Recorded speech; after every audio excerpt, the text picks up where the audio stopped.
Bismillah, Assalamualaikum warahmatullahi wabarakatuh. Selamat siang dan menjelang sore teman-teman semua.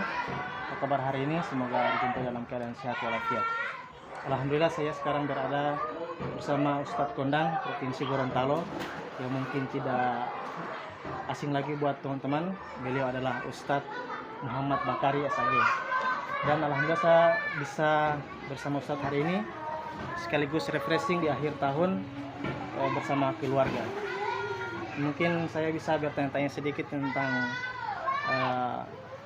tempat ini Ustadz. Kira-kira dari mana Ustadz bisa dapat inspirasi ini? Ya, Assalamualaikum warahmatullahi wabarakatuh. Terima kasih. Berbicara tentang soal kenapa saya membangun kolam renang dan bak mandi Arvia ini, pertama saya pada waktu itu belum pensiun, masih pegawai negeri sipil di kantor gubernur. Saya mencita-citakan setelah pensiun, saya ingin berusaha kecil-kecilan atau berusaha untuk membantu masyarakat. Itu prinsip saya pertama, membantu masyarakat agar saya juga tidak stres dan tidak terlalu ribet, dan kemudian saya ingin rileks. Sehingga setelah saya survei 3 tahun sebelum saya akan masuki masa pensiun, saya survei di Kecamatan Tibawa, di Isimui dan di Bongomeme ini, semua usaha sudah ada. Semua usaha sudah, dan kita sudah untuk menandingi mereka karena mereka sudah di luar. Mau bicara usaha apa saja sudah ada di Kecamatan Tibawa, dan khususnya Desa Mulai mau bicara biasa Gorontalo bilang tenda, warung, kios, rumah makan, toko sembako, toko besi, mesin gilingan, kemudian mesin traktor, sampai kepada mal-mal kan ada di Bongomeme, ada di Isimu. Sehingga setelah saya survei, saya tidak mungkin lagi berusaha yang itu, karena saya tidak mau menyaingi orang dan saya tidak mau jadi dianggap menyaingi mereka. Sehingga saya sudah merenung, saya sholat istihara, saya sholat tahajud, saya minta kepada Allah. Satu ketika saya panggil saya punya cucu yaitu ke Waterbum di kota Gorontalo dan ke pantai Indah sana. Ternyata artinya cucu saya ini umur 4 bulan, dia sudah enak sekali dia berenang pakai alat, dan dia paling gembira dan dia paling senang. Di situ inspirasi saya, pemikiran saya, seakan-akan ada petunjuk Allah sebagai hidayah bahwa kau bangun ini. Setelah saya pikir-pikir, saya sementara masih di pantai dengan keluarga semua, dengan anak saya, cucu saya, bahkan istri saya, dan anak-anak saya. Langsung terbetikkan, bagaimana kalau Tipapa atau Tibapu ini, Tipa Haji ini mau bangun kolam renang, karena ini kita lihat ada petunjuk dari Allah seperti itu. Lalu di samping itu saya dasar oleh petunjuk Nabi. Nabi itu ajarkanlah anak-anak cucumu itu dengan 3 hal. Yang pertama, ajarkan mereka untuk berenang. Yang kedua, ajarkan mereka berkuda. Dan yang ketiga, ajarkan mereka memanah. Di antara 3 pelajaran Rasulullah, itu salah satu pertama berenang. Saya bikinlah kolam renang. Orang protes pada saya, Ustaz, sudah ulang kali pergi haji ke Mekah, kok pulang kamar cuma bangun kolam renang. Itu kan mereka tidak tahu. Yang memprotes itu saya protes lagi. Jadi mau suka kamu bangun apa? Kenapa bukan bangun masjid? Saya bilang, berapa kali kau masuk masjid? Saya tahu kau ini orang dekat masjid tapi tidak pernah kelihatan di masjid. Itu jawaban saya. Sehingga kamu tidak tahu saya bangun kolam renang itu perintah Rasulullah. Rasul tidak ada waktu itu air. Di sana hanya padang pasir yang tandus, gurun Sahara, tidak ada apa-apa. Tapi beliau mengatakan, ajarkan anakmu berenang. Dan ternyata berenang ini adalah obat. Terutama dari obat-obat yang fisik. Misalnya seperti rematik, stroke. Saya kebetulan waktu itu kan tidak bisa berjalan sampai 10 meter. Pak tahu saya kan waktu itu saya duduk, ceramah duduk. Hanya 10 meter berjalan berhenti, artinya tidak bisa melanjutkan. Sehingga saya diajarkan oleh dokter berenang. Ternyata perintah Rasulullah, ajarkan anakmu berenang. Kemudian di samping kita bersih dengan air, kemudian dia juga menyembuhkan penyakit dan bikin hilang stres. Yang kedua, kenapa saya bangun kolam renang? Setelah saya survei daerah Kabupaten Gorontalo hanya ada beberapa titik, boleh katanya bisa dihitung dengan 5 jari. Sehingga saya berpikir alangkah indahnya kalau saya bangun. Ternyata orang respon. Tapi pada waktu saya sebelum sampai ke puncak ini, artinya sampai terbangun ini, baru mempendasi pertama saya sampaikan bahasa saya bangun kolam renang, banyak keluarga saya mengejek. Kenapa Ustaz mau bangun kolam? Siapa yang mau datang? Ini daerah pedesaan Udik, ini pedalaman. Jalannya lagi kotor, jalan lagi kiak-kiak tidak bagus. Kenapa tidak bangun kamar usaha lain. Saya bilang tidak, saya harus ini. Ini ada petunjuk Allah. Ada cucu saya memberikan petunjuk. Karena saya diberi ilham oleh Allah. Kau bangun ini. Semua kecamatan di sini kan belum boleh kata tidak ada kolam renang. Nah, sehingga saya bangunlah seperti itu. Jadi tadinya saya tidak ada awal, tidak ada rencana awal. Rencananya tiba-tiba muncul dan setelah saya mensurvei usaha tidak lagi saya bergerak. Mau bicara apa di kampung ini sudah ada, Pak. Sudah ada semua lini sudah ada. Mau usaha kecil besar sudah ada semuanya. Nah, sehingga saya pikir-pikir, akhirnya saya kan tidak menyaingi orang. Artinya juga tidak ada yang saya saingi, tidak merasa terganggu. Tapi akhirnya setelah membangun, mereka yang protes saya tadinya protes seperti itu, malah mereka berbalik, dia dapat. Dia bilang, oh ilotapuli ustaz, ilotapuli Pak Haji. Ya seperti orang protes tadi, kenapa cuma bangun kolam renang tidak bangun masjid? Saya jawab seperti tadi Pak sama beliau. Lalu saya katakan, seberapa banyak masjid yang kamu bantu? Nah, saya tidak bicara ria, insya Allah yang tahu. Tanya sama pengurus masjid di sini, berapa mereka saya bantu. Saya bangun Mahyani orang, ada keluarga saya bangun Mahyani. Setelah itu saya bangun kolam. Kamu kira saya langsung enggak? Ya itu. Dan yang terakhir, kenapa saya bangun kolam renang? Karena saya lihat minat masyarakat di pantai, termasuk di waterboom, termasuk di daerah-daerah wisata namanya mandi, itu orang membludak. Nah, sehingga saya bukan juga menyaingi mereka, tapi kan jauh-jauh. Akhirnya saya terinspirasi yang ketiga itu adalah, berarti ini agak ada masa depan yang baik. Karena prinsip saya begini, Pak. Kolam ini tidak sama dengan toko. Dia tidak sama dengan usaha lain yang kadang-kadang saja turun naik. Ini selama anak-anak masih ada, selama remaja masih ada, selama manusia masih ada. Dia berbeda dengan pasar lain. Nah, sehingga saya terakhir itu nekat dengan berani, dengan karena lillahi ta'ala saya membangun. Tapi walaupun begitu, tetap saya membantu tempat ibadah. Dan termasuk orang di sekitar saya berikan gratis. Bahkan ada kartu gratis sama mereka, Pak. Saya ada kartu gratis, 3 orang, 1 keluarga bisa masuk setiap kali kolam dibuka. Dan tidak ada batas waktu. Orang susah yang berapa saya bilang kartu itu. Termasuk yang artinya yang di seputar sini. Itu yang membuat saya sampai. Dan ternyata memang betul-betul saya merasa ini dalam bimbingan Allah. Dalam bimbingan yang Maha Kuasa. Waktu COVID terjadi saya berhentikan, saya tutup.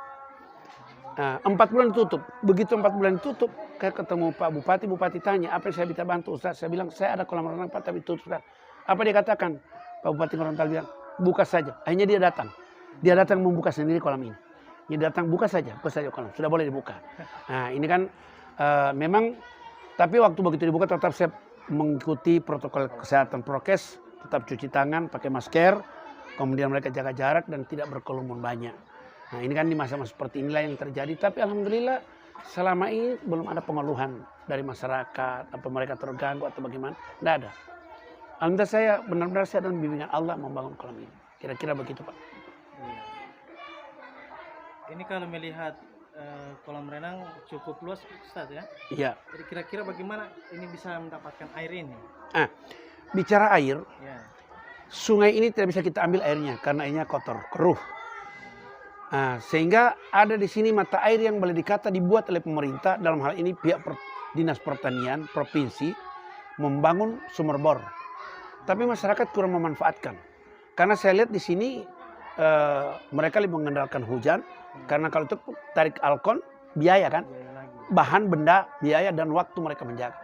Sehingga saya konsultasi dengan ayahanda setempat, Kepala Desa Melahu yang sekarang ini, bagaimana kalau saya gunakan. Gitu LCM. Saya tanya sama mereka, BPD. Oh silakan Ustaz, silakan Pak Haji pakai saja kalau. Malah masyarakat senang kalau dia disodot-sodot supaya dia airnya jadi lancar. Akhirnya sudah selama 3 tahun tidak pernah berhenti airnya. Dan masyarakat begitu memakai air itu saya berikan. Sekalipun kolam saya tidak ada isi. Kamu pakai dulu yang pakai saya sudah pakai. Karena saya tiap hari pakai. Dan ternyata mereka makan hanya sekali-sekali. Sekali itu artinya ketika mereka sekali-sekali tidak ada air. Tapi selama air masih ada hujan mereka tidak ambil. Karena itu biaya. Ditarik dan biaya.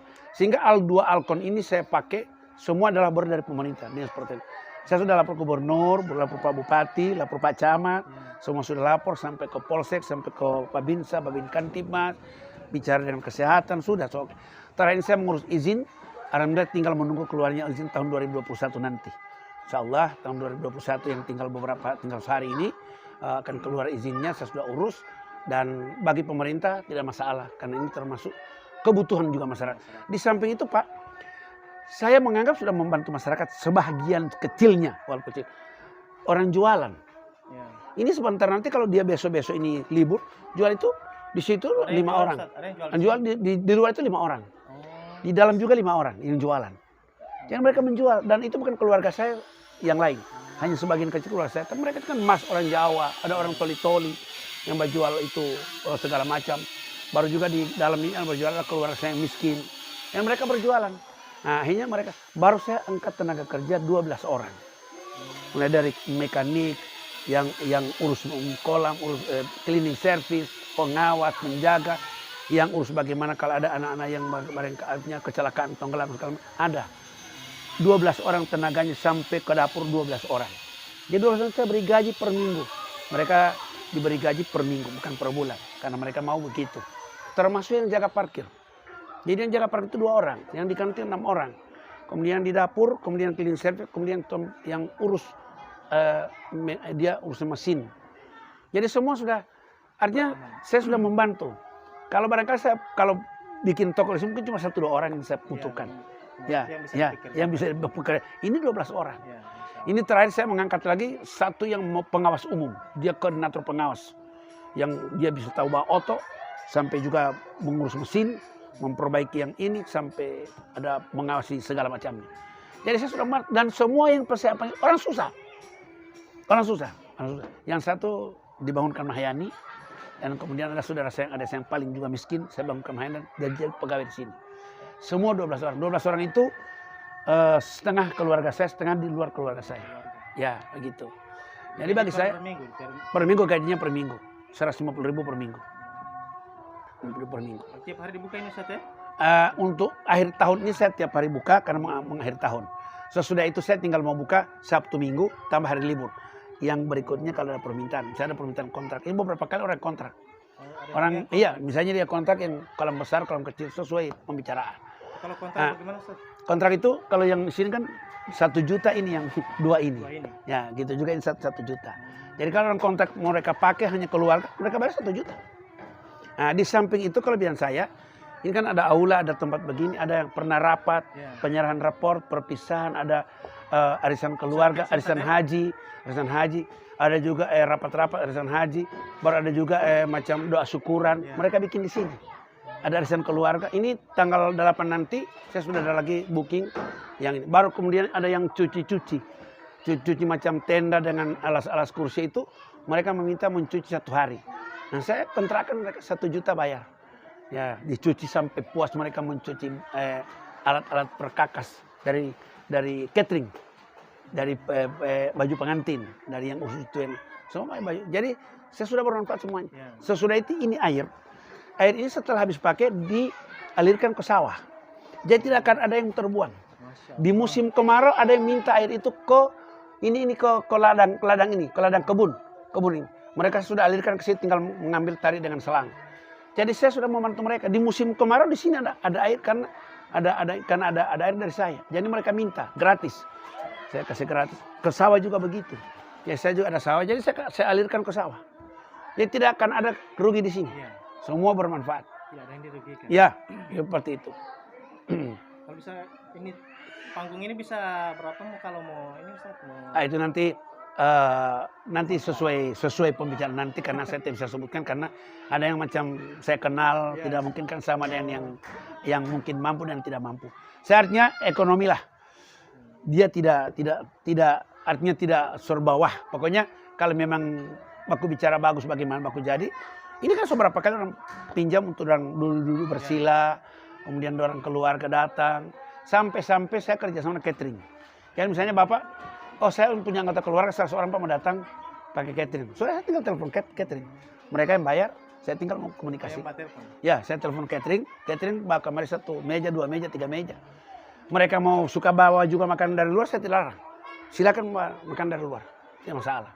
Saya tidak jadi persoalan. Jadi semua sudah bermanfaat buat orang lain. Saya sudah membuat seperti itu. Dasarnya seperti tadi itu. Jadi insya Allah ke depan nanti saya berharap bahwa masyarakat bisa memahami. Memang tidak memahami, orang protes miring. Masa seorang haji cuma bangun kolam renang? Kenapa bukan kolam, bukan bangun madrasah, bukan bangun ini. Tapi kan saya juga di bidang, di sisi lain saya masih tuntut untuk duniawi ya. Keluarga saya masih butuh makan, butuh minum. Begitu kan. Tapi setidaknya masyarakat sudah senang sekali, mereka puas. Kan cuma, sekarang ini rata-rata cuma 8.000 per orang. Coba di tempat lain kan minimal 10.000. Saya 8.000. 8.000 itu tidak dibatasi waktu. Dari pagi sampai sore mereka mandi, tidak masalah. Baru yang bayi-bayi yang belum bisa berjalan, saya gratiskan. Kalau di Waterboom, mau bayi, mau apa namanya manusia, anak orang tetap dibayar. Di sini dari balita Sampai balita lah. Dari balita sampai balita lah. Ya, seperti itu. ini kan sudah banyak bikin oleh pemerintah, Ustaz. Tidak ada upaya dari pemerintah terkait ini jalan menuju sini. Jalan ini alhamdulillah Pak Bupati sudah janji dan saya insya Allah sudah masuk anggaran 2021. Karena waktu itu APBDP tidak bisa karena so mepet waktu di bulan September. Akhirnya beliau katakan, Ustaz, nanti jalan ini insya Allah saya akan masukkan ke APBD Induk. BD Induk di 2021. Alhamdulillah Pak Bupati masih terpilih, insya Allah dia masih sudah ada pengukurannya, sudah ada penyampaiannya mau diaspal nanti, insya Allah. Bahkan mungkin juga beliau akan menambah dengan lampu, ada lampu jalan supaya bisa. Kan di sini hanya boleh saya kata gelap, jadi ada lampu jalan. Tapi saya sudah terbantu di pertigaan itu ada lampu jalan dari PT Surya, PT Tenaga Surya itu sudah ada. Baru di samping sebagai catatan, walaupun ini kolam renang, tapi saya tidak mau ada orang mandi wanita memakai baju renang. Pak sudah memahami itu? Artinya walaupun ini kolam renang, tapi saya tidak kasih mereka memakai alat yaitu baju kolam renang. Tetap baju biasa karena saya tidak mau kelihatan aurat. Saya tidak mau kelihatan aurat. Insya Allah terakhir ini saya akan membangun lagi musola untuk tempat ibadah supaya bisa ada orang sholat. Kemudian saya rencana membangun perpustakaan agama. Jadi samping nunggu-nunggu anaknya atau apa mereka bisa baca-baca. Itu rencana saya ke depan. Musola kemudian ada itu. Perpustakaan agama. Di samping itu saya membuka di sini, saya membuka konsultasi agama di sini. Ada orang datang bertanya tentang masalah warisan, keluarga mau nikah, mau cerai, pembagian warisan. Saya terima di sini. Ada yang datang setiap minggu, hampir tiap minggu ada orang datang konsultasi gratis, tidak dibayar. Untuk terutama konsultasi agama. Dan juga masalah pemerintah kan kebetulan saya dari birokrasi, saya dari pemerintahnya itu masalah buat saya, ada pengalaman. Insya Allah ya. Kira-kira untuk sekarang kan sudah menjelang tahun baru Ustaz, kira-kira apa harapan Ustaz? Ya. Pesan-pesan Ustaz. Harapan saya pertama kepada masyarakat Gorontalo, wabil khusus di Kabupaten Gorontalo karena kita berada di Kabupaten Gorontalo, umumnya di Provinsi Gorontalo dan siapa saja yang masih menikmati tahun baru nanti, saya mohon karena kita masih dalam COVID-19, Corona ini belum habis. Maka kita berusaha untuk menghindari hal-hal yang barangkali yang bisa mendatangkan hal seperti. Yang kedua, mari kita berusaha dengan halal. Karena biasanya di akhir tahun diakhiri dengan yang haram, baru di awal tahun lagi diawali dengan yang haram. Saya meminta masyarakat tidak berbuat seperti ini. Dan yang berikut, mari kita berusaha negeri ini aman. Kalau negeri kita aman, nyaman, rahmat Allah turun, hidayah Allah akan datang. Tapi ke negeri kita kalau tidak aman, kita saling gontok-gontok, sikut menyikut, apalagi pada selesai ini pilkada, ada injak menginjak, fitnah memfitnah, itu rahmat Allah dicabut. Yang datang setan, iblis, segala macam yang tidak baik. Tapi kalau kita saling mencintai, nah itulah harapan saya bagi masyarakat. Kepada pengunjung di kolam renang Arfia ini, saya meminta juga untuk tidak memakai baju renang. Artinya mereka tetap memakai baju biasa supaya tidak kelihatan aurat. Yang berikut tidak juga dalam keadaan miras. Saya sudah tulis itu, mereka tidak boleh membawa senjata tajam dan sejenisnya, tidak obat-obat terlarang dan sejenisnya, tidak boleh membawa minuman keras dan sejenisnya, dan tidak boleh membuat tali. Ini harapan saya pada masyarakat yang berkunjung ke sini. Dan insya Allah di awal tahun 2021 ini benar-benar kita dalam lindungan Allah Subhanahu Wa Taala. Amin, insya Allah. Ya. Terima kasih banyak Ustaz atas kesempatan waktunya. Dan saya sendiri alhamdulillah hari ini sebagai survei karena ke depan saya akan ajak santri saya untuk bisa. Insya Allah siap, amin. Ya, insya Allah. Karena saya baru pertama kali saya merasa puas dengan fasilitas yang ada, alhamdulillah. Ya, insya Allah. Ya. Ya, saya berharap tidak kali ini saja datang Bapak. salah berikut dengan Ya. membakar keluarga. Iya, insya Allah. Ya, apalagi kalau ada santri, nanti lapor saja, nanti ada kortingnya. Ya, Ya, alhamdulillah. ada kortingnya kalau namanya santri. Ya, Ya. insya Allah. Terima kasih Ustaz atas Terima kasih. waktunya. Ya, Demikian teman-teman, bincang-bincang saya santai bersama Ustadz Haji Muhammad Makarim. Beliau adalah Ustadz kondang kita Provinsi Gorontalo yang sering mengisi kegiatan di RRI, Ya.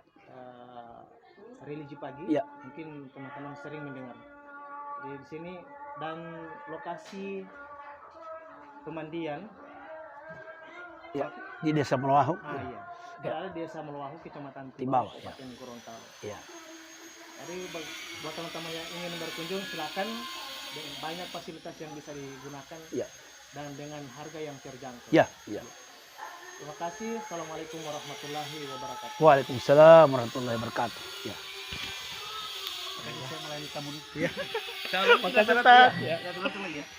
Kalau mau bawa anak buah, misalnya ada anak buah santri atau apa atau Ya, yang majelis nanti. insya Allah.